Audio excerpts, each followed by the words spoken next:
I've always been fascinated by the power of questions, so much so that I recently wrote a book about them called Purple Monkeys. Today, I'd like to talk about two questions in particular.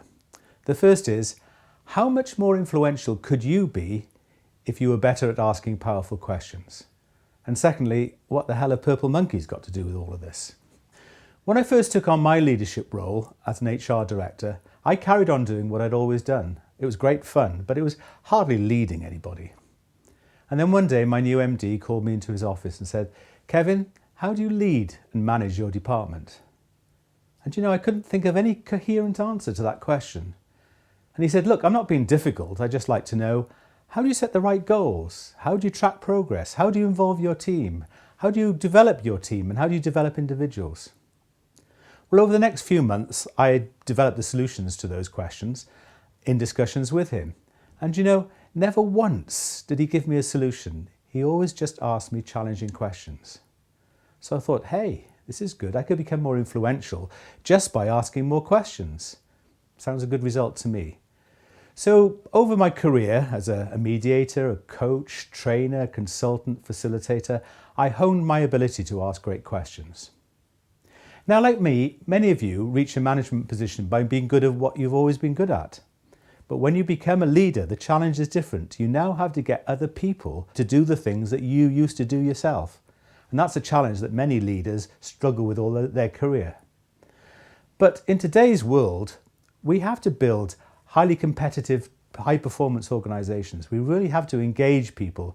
So to help meet this challenge, what I'm suggesting is, instead of having the answers, ask more questions and ask more powerful questions. Because if you ask the right questions in the right way, you get people to make their own choices and their own decisions. And how much more motivated are you when you make your own choices? So the next time someone brings you a problem, instead of giving them the answer, this time ask them a question, something like, what would you rather have instead of that problem? And notice what happens. This time they'll have to think through what good looks like and have to think through the choices for themselves and as a result become more engaged. So to my second question, what have purple monkeys got to do with all this? Well, let me set you a challenge. For the next 5 seconds, do not think about purple monkeys. Did you manage that? I doubt it.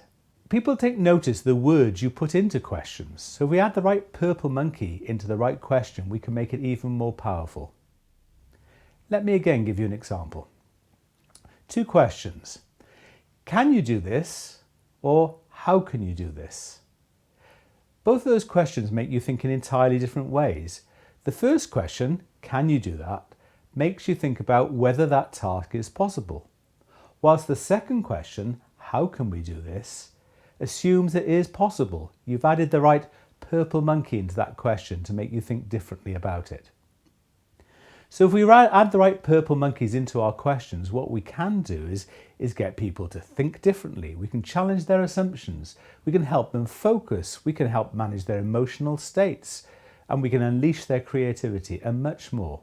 And all of this without telling anyone anything. How useful would it be if you built your capability to ask more powerful questions? And secondly, how good a question was that? Thank you.